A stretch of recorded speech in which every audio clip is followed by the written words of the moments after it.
Oh, oh, you mentioned that. Hey there, it's Crystal from Fat Products Review. Welcome to we'll call it a show. Welcome to our channel where I'm trying to create a repository for all things fat and fabulous. And so I'm very excited today. I'm here interviewing and talking with Becky Scott. She's a fellow Fit Fatty. We belong to the same group called Fit Fatties on Facebook. Welcome, Becky. Thank you for joining me today. Yeah. Thank you for having me. Tell me a little bit about you and how they can learn more about you. Yeah, so my name's Becky, and I'm the founder of MissFits Workout, which is basically dance-based fitness for people who don't feel at home at the gym. So for me, that's in my bigger body, but I've realised that there are lots of people with lots of reasons for not wanting to go to a gym who still want to move their bodies. And for me, that is primarily dance-based. So that's what I wanted to do. Most of my information is on my website, which is missfitsworkout.co.uk, and I'm MissFits Workout on Facebook and on Instagram. Love it. Yes, I'm fat as hell. I love to dance. Everybody likes to dance, right? Well, yeah, I mean, a lot of people do, yeah. And anybody can dance. Anybody can be a dancer. You don't have to be only blonde with blue eyes and a really tiny waist and thin and big boobs. You can be all shapes and sizes and dance. You don't have to be like, you can just dance in your living room, right? And it's something that can be accessible to everybody, even people who might have, other disabilities or disabilities that keep them from, whatever. I mean, everybody can dance, everybody. Absolutely, yeah. And I think that's one of the things that I've discovered even more so since I started. So I trained as a fitness instructor about just over 18 months ago, and I've been running my classes for about 18 months now. And yeah, I've discovered that there are all kinds of people with all kinds of different bodies that want to take part in dance and move their bodies for fun. And some of them have, I've got people in my class who have had knee replacements, who often feel that they can't go to exercise classes because they're worried about not doing what everybody else is doing, or that are not comfortable getting up and down off the floor easily because they've got, a damaged wrist or something. Now, that shouldn't be something that stops you from being able to dance. It's possible for everybody, or, it's a real mixture. So it's really opened my eyes. Another one is pelvic floor. People who are worried about having to do star jumps, which I'm not quite at that age yet, but hadn't even dawned on me that would be a thing. And I thought, wow, that's true, isn't it? Like, that's something that should not prevent you from moving your body in a way that is fun. Sure. I love Zumba. Explain to people what Zumba is, because not everybody understands what Zumba is, but I think it's so much fun. So, I mean, it is basically it's a brand of dance class, but the thing that sets Zumba apart from other types of classes is the element that it's fun, but also that it doesn't stop and start. You learn the choreography as you go along, so it's generally quite straightforward, and then you build up from it. And it is kind of does it originate from Brazil? I think it's Latin in. I think you're right. Yeah, I think it is. I'm not a Zumba instructor, but my interest in dance-based classes, I went to Zumba classes and street classes. So that's where I found my love for this kind of exercise. And then when I was looking to train, Zumba was one of the things that I considered. But for various reasons, I decided to do something else that would give me an opportunity to do other things. But my classes are Zumba-esque because that's what I learned. So, there are similarities, but yeah, it's a great fun way to exercise. And it's a kind of anything goes kind of thing. There's all different types now as well. Things like Zumba Gold and Zumba Kids and all kinds of different parts of it. It's so cool. Yeah, good fun and high energy, but not necessarily high impact. It's just like great fun and usually great music too, like lots of Latin sounds and good. Yeah, even if you just want to, like, I found when I went to Zumba classes, like, even if you just want to stand there and just kind of like barely move, that's welcome. I found in that the classes I went to, some people were, like crazy, like doing all their stuff. And other people were just kind of more just like enjoying the vibe and just kind of like getting, breathing. And yeah, and there were people there that I remember there was a woman with she was on crutches, and then there's another woman there who was in her wheelchair, and there was just people, all kinds of people doing it. And anyway, I thought it's really cool because it does inspire people. I like movement. Mm. I don't really love exercise. I like to move. I like to dance. I like to move my fat body. But people always assume if you're fat that you're unhealthy and that you couldn't possibly exercise. And if you're 300 pounds and you say you exercise, 5 days a week, nobody believes you. You're like, well, I do. I don't know what to tell you, but people automatically make a decision about you based on how your body looks. Yeah, definitely. And I often find people are surprised if they come to my class and I'm talking through whilst doing the moves. Mhm. People assume that wouldn't, how could that be possible? Like, how could somebody in a fat body be able to jump around and talk through it at the same time? And you Now I just can't do that. You can't. based on what they look like, you just can't. Yeah. That comes for you. That comes from like repetitiveness, right? And you have a certain baseline that you can move and talk so people understand you well at the same time. I'm just not there, but I'm not also not really trying to get there, but it's not a goal of mine. I just want to move. Yeah, totally. Yeah.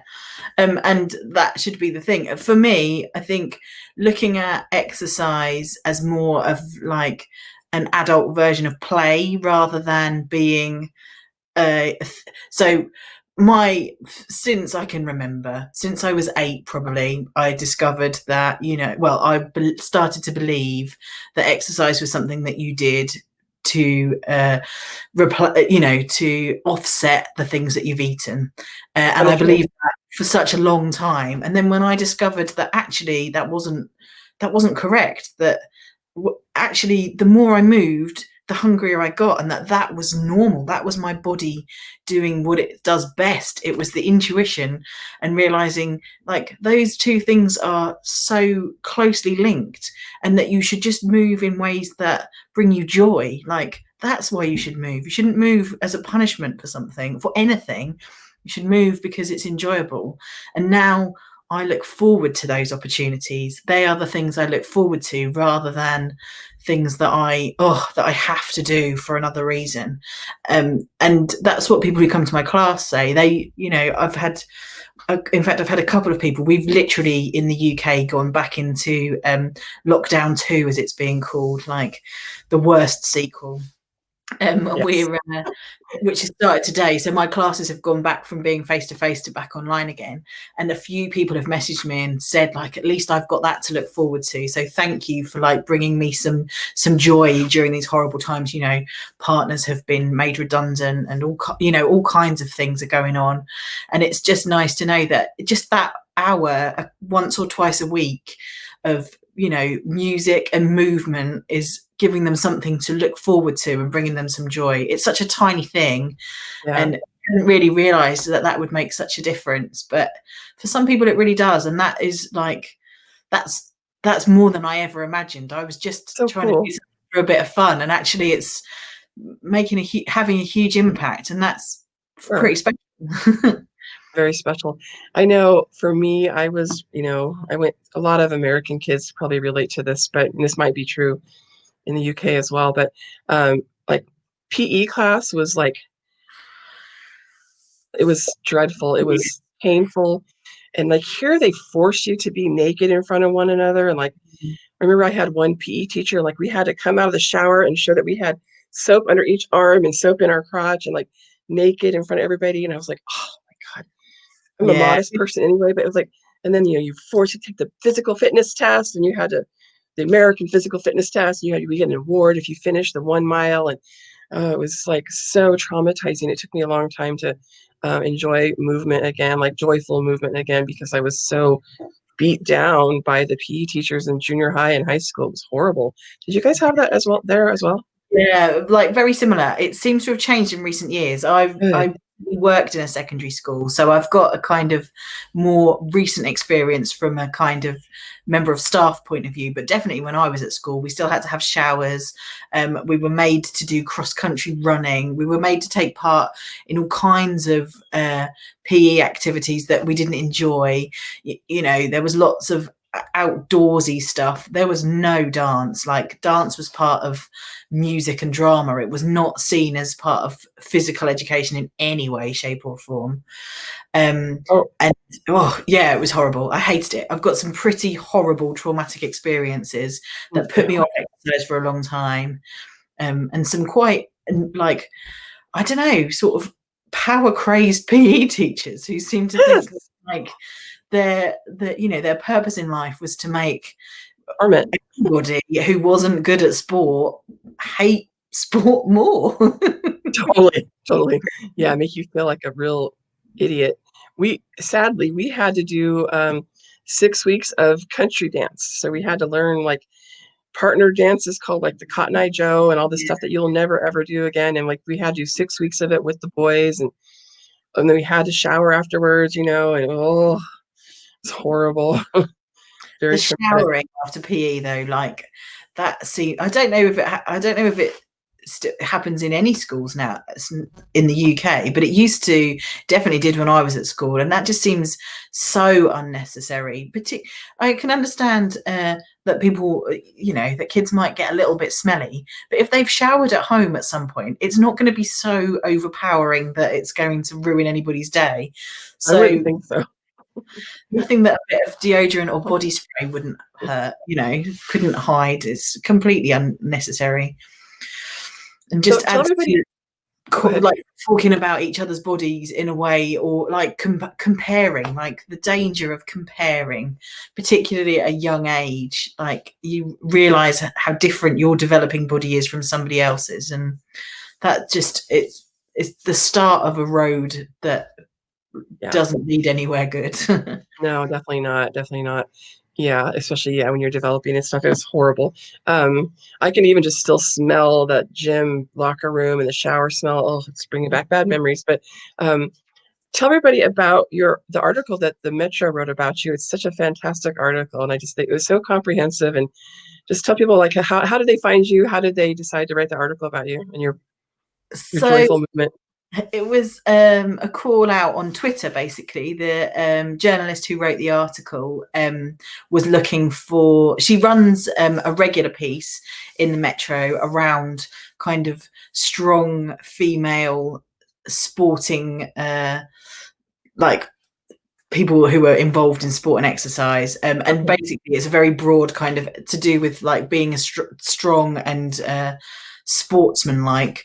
But she tries to find people who are slightly different from the mainstream. It's about kind of showing that there are alternatives. And I can't remember if she was specifically looking for somebody plus size or what the particular angle was that she was going for, but a couple of people who follow me or that I'm friends with had sort of tweeted my name into the mix a few times, and it got a couple of likes and retweets and that kind of thing. So she contacted me, and we kind of had a chat and had some email correspondence over a little bit of time, and she'd asked me some questions and I sent her some replies, and it had been quite a while and it didn't really go anywhere, and then it was like somebody else then tweeted the article, like, Oh, I was wow. like, oh, it's up.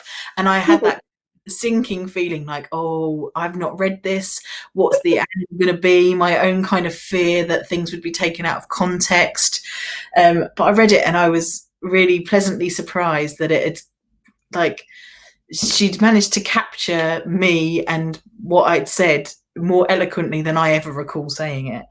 It's very haze informed. It seemed very, yeah, it wasn't good fatty, bad fatty. It wasn't oh, look how sweet. Look at that fatty go. It wasn't condescending. It was done really well. I was really impressed with it. And yeah, It it's was just without judgment. That's what it felt like. It was just yes, like, here's an exactly. example of things. Here's an example of a woman who is doing, and this is what she's doing, in a kind of a supportive and encouraging way, without being too over the top or condescending. Yeah, you're absolutely right. Was It didn't have a kind of you go girl kind of vibe to it. I was yeah, really impressed. I see that a lot. Like when I do go to a gym, it's not since the pandemic, but it's like, oh, good job. Like, okay, thanks, lady. Good job to you too. Yeah, I I mean, I love that. had very similar experiences. I was Yeah. when I so this throughout my life, I've kind of peaked and troughed with exercises. I've tried new Mhm. things and then it's petered out for various reasons. But this time round, the last time I started for the first time, if you know what I mean, was still around the kind of intentional weight loss kind of rhetoric, because that's all I knew at that point. And then I started to realize that actually I was enjoying the exercise that I was doing. I was picking things that I liked doing and I was doing more of it, and then became and that I was enjoying it even when the weight loss plateaued. And I was like, there's no point in stopping this. I like what I'm doing. Like, this is good. I'm enjoying it. I'm trying different things. I'm giving boot camp a try. I'm doing circuits. And I tried things that I didn't like spinning, like the Mm. bike. I was like, I hate this. It makes me angry. I don't want to do this. But I felt more confident that I could go and try it and go, this is not for me. Yeah, yeah, for um, sure. and it was because after going to a gym for quite a while and going to classes regularly, all different types of classes, that I realized that people were still going like, you go girl, how's it going? How much have you lost? And I'd be like, no, actually during that time I'd found out about health at every size and had learned more about why I was having this kind of ongoing argument with my body. It Yeah. wasn't me. Mhm. Nope. My body is fine as it is, and I can look after it as it is. And I kind of came to that whilst also exercising at the same time and realized this is all fine. And then started blogging about my experience. And we've got a campaign in the UK called This Girl Can, which is like basically promoting women to move their bodies in any way, really. And it's Sport England kind of funded program, and they were looking for ambassadors in each kind of local area.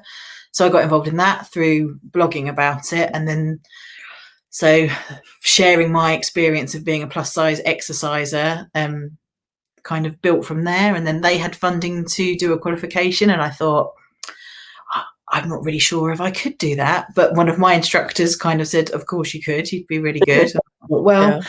there's some funding there. It would cost me less. Why not? Why not? I can do Sure. a classes. People might come, they might not. Yeah. What have Yeah. I got to lose? So I did that and got qualified. And then last June, yeah, June 2019, I started doing one class a week. Oh. And the plan was that I would do it from June until Christmas and see how things went. And I'd given up one of the dance classes that I used to go to, as a participant in order to Mhm. make time for this. And I said, Sure. oh, I'll come back in January if things don't work out, I'll see you in January kind of thing. Sure. And then by the time it got to January, that class was full every week. So I added a That's second cool. class in the new year. And I did that until March, until the first lockdown happened, and then moved it online, which was never part of the plan this quickly. So it's Pivot. kind of like grown exponentially. So I sort of thought, oh, there might be a few people. And when I went online, I thought I'd get a few people that were coming to my classes. But I've now got regulars that have never been to a real, like a face-to-face class, that Sure. Yeah. every week online, and it's really nice to see it grow. And because my ideas were around supporting people who don't want to go, who don't feel comfortable in a gym, Right. in people's homes fits perfectly. And it hadn't even really been part of the plan. It's all sort of happened by accident, really, a happy accident in that respect. For the pandemic, when you were doing your one class at, where were you doing those classes at? So at a community centre, a Okay. local community centre, it's quite a small hall. I could fit maybe like 15 people in it, so not very Okay. big at all, because I didn't really expect people to come. Right. That's cool. Yeah, we've been during this most recent pandemic, when we have to have the social distancing, I have 10 people in that hall, so it's not, that's the most I can fit with decent spacing. So and the other one is at a school, in a school hall, so community based venues, really. A lot of the exercise classes here have all moved outside. I was Not really looking doing for a lot. an outside venue. I had my eye on a couple of places that I tried to contact, but we haven't got anything. It's too cold now, and nothing's got any kind of shelter over it. It's all like too open. And because the fact my classes are for people who don't feel comfortable in a gym, for a lot of people that can be the idea of people watching you. So public spaces, like doing it in a park, I've got some people that would feel comfortable with that, but I've got loads that wouldn't, and it would feel like it would be unfair for them if I was offering them something that doesn't keep that safe space. So I ruled that out and kept it online, which, I mean, doesn't work for everybody, but it works for some, and that's nice. Becky, in case we have people that are listening that aren't super familiar with HAES and HAES aligned classes or HAES aligned anything really, would you mind explaining to people what the good fatty, bad fatty refers to, what it means for people in case they don't know that term? So, I mean, so Health for Every Size is about the idea that regardless of the size or shape of our bodies or health status, whether or not we are deemed healthy or not, that there are things that we can do to care for our bodies, and there are healthful behaviours that can improve our general well-being. So it's not as simple as exercise equals better health, but healthful movement can have improvement of our general well-being. Yeah. The idea of good fatties and bad fatties is an idea that there's some kind of like that that there is some kind of added value that we have from being what is deemed healthy or a good fatty, that if we exercise and we eat the right things, that we've got some sort of like we're better in some way than somebody Right. who is eating other foods or moving less. And that's just simply not the case. You know, we are all valuable as we are. There is no there are no better or worse foods. There are no better or worse exercises. There's no less value from having a nap than there is from going for a walk. It's about doing what is right for yourself.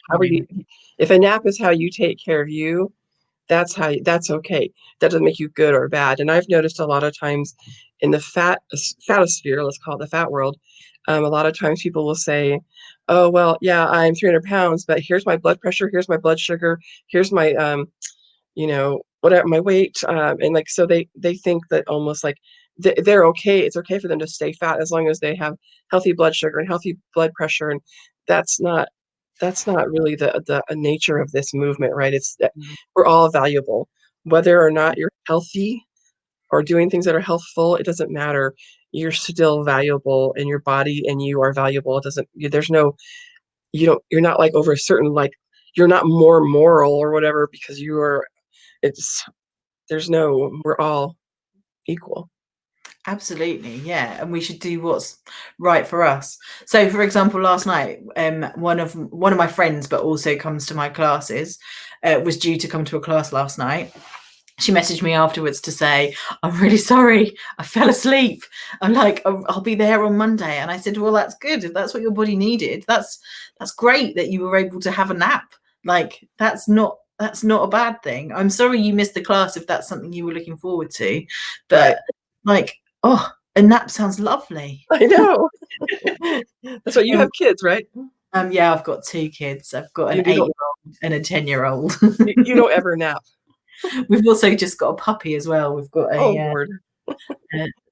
like 18-week-old puppy. So yeah, it's I don't get naps, although I get lie-ins occasionally, and I do love them. Who is your? Oh yeah, don't we all?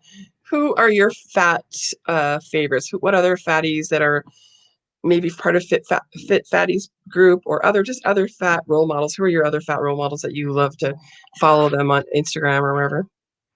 Well, I think if I go back to the very beginning, like Beth Ditto is kind of somebody who was like unapologetically fat and visible, and like that made I'm getting like, I feel like I'm getting goosebumps just thinking about it. Like I was at uni around the time that I discovered that Beth Ditto existed, and the realization that you could exist and not be hiding away. Take up space. Huge for me, like, was so huge. So Beth Ditto, in terms of like long-term Yeah. icon.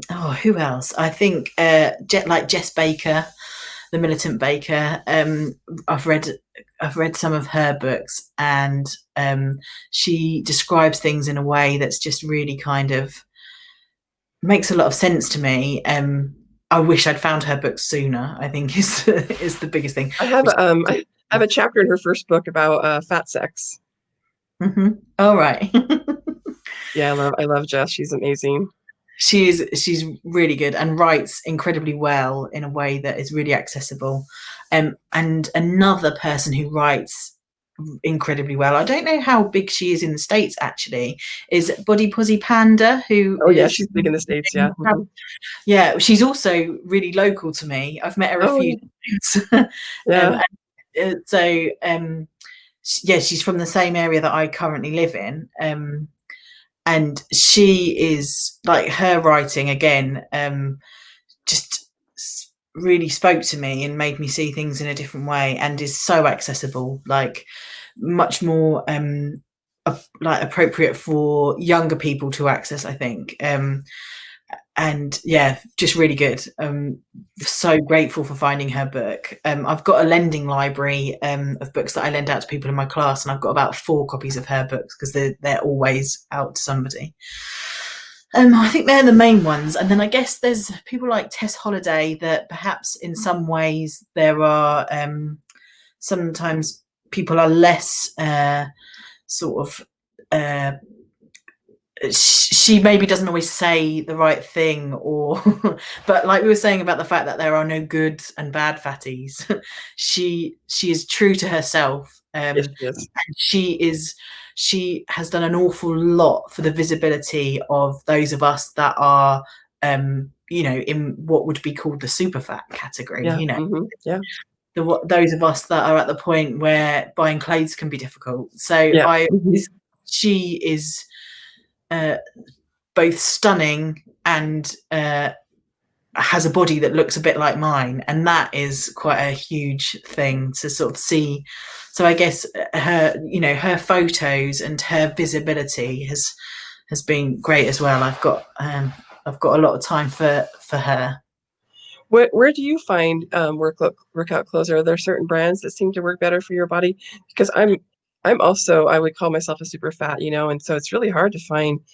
Well, it's hard to find clothes at all, but especially workout clothes and sports bras and things like that. Oh, sports bras is the worst. Yes. I usually buy Elomi sports bras, Elomi Energize, which is fine for most of the stuff I do these days. I find that they're not very good if you are kneeling down or bending down in any way. So I've got some soft cut bras for that, but the Elomi is definitely the best support, I think. They're great. They're expensive, but they're great. They are, and they do last quite well. Yeah. Like they're Mhm. they're pretty robust. They are. They are. They have to be. And I guess for leggings and things like that, I love Super Fit Hero. I knew you were going to say that. Yeah. I am one of their brand ambassadors. One of the most difficult thing is, though, because they are in the States, it's difficult to get hold of them, and we have to pay customs charges and stuff. So that does make them really expensive. But well worth the money. I wish they had a UK supplier.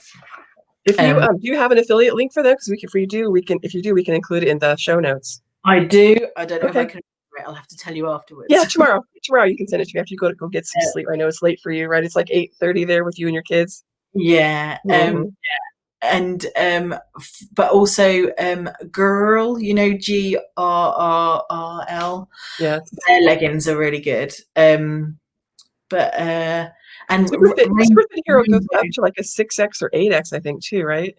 yeah, I think I'm not sure, because their sizing, I don't know if it's the same in America as it is over here, but their sizes are names rather than Right. specific. Mhm. So they've got, like, the bigger sizes are like a Sam and a Heidi, and I can never remember which way around it is. But I quite like that idea that it's sort of, you're comparing yourself to an athlete. I like that. Right. Yeah, it's cute. And Great Rainbow idea. Nerve is the other one that I really like their leggings, but they Okay. don't. There's nobody who stocks them in the UK anymore, so it's really annoying. Yeah, I think that probably the pandemic didn't help any of that either. It probably made things a little bit worse. No, and Um, I've just started doing my own as well. I've now got hoodies and t-shirts we with have merchandised. workout logos. So this is the first batch that was printed. Very So cool. started doing that. So we've got hoodies and t-shirts up to a 5XL. So I'm very excited about that. Good for you. Now, do you ever do any of your exercise classes? Do you ever put them on YouTube? So I've got some videos on YouTube, Okay, cool. sort of a small selection really, mainly for licensing reasons. My classes have kind of music that you would have heard of, and that Yeah. is difficult for putting it on YouTube. So I did some videos for people that couldn't come to my Zoom videos, like 10-minute workouts that they could piece together, and a 30-minute workout for a local exercise festival. So I've got those. Oh. I've got links to those that I can tell you about as well. Yeah, let's include that in the show notes as well. And then, I mean, I know there's a big time difference if the people are here in the US that are watching this, but could they ever sign up to take your Zoom classes if they could make the time difference work? Yeah, sure. I've got a few people from the US that are on my mailing list. The Okay, times haven't quite worked out yet. And I have sold a few hoodies and things to people who are cool. in. So that's very exciting. Congratulations. That's really exciting. Yeah. But yes, there's no reason why people from the US wouldn't be able to join our Okay. classes. I guess it would be sort of, if it's 7 o'clock here, it's kind of about 11 there, is it? Just before It's lunch? it's 12:35 here. So yeah, so my classes are 7 till 8, so it's kind of just before lunchtime. Yeah. So it might work for some people. Yeah, I think so. You know what my dream is if I had the money mostly, but a fat personal trainer. Mm. They Yeah. exist? Like, where are they? Oh, I think I there don't. are some. I think one of the biggest problems though, and I don't know if the qualifications work quite the same in the US as they do in the UK, but the personal trainer qualification involves quite a lot around like fat management. So the reason I'm not doing it is because I don't want to. I don't want to take that line with my exercise regime. I wouldn't even, the element that I had to do for my level 2 qualification was still kind of talk around that area, but it was a very light touch, and you're not dealing Mm, with kind of individual kind of plans in that way. So I could sort of skirt around it. mm, The level 3, it's quite intense.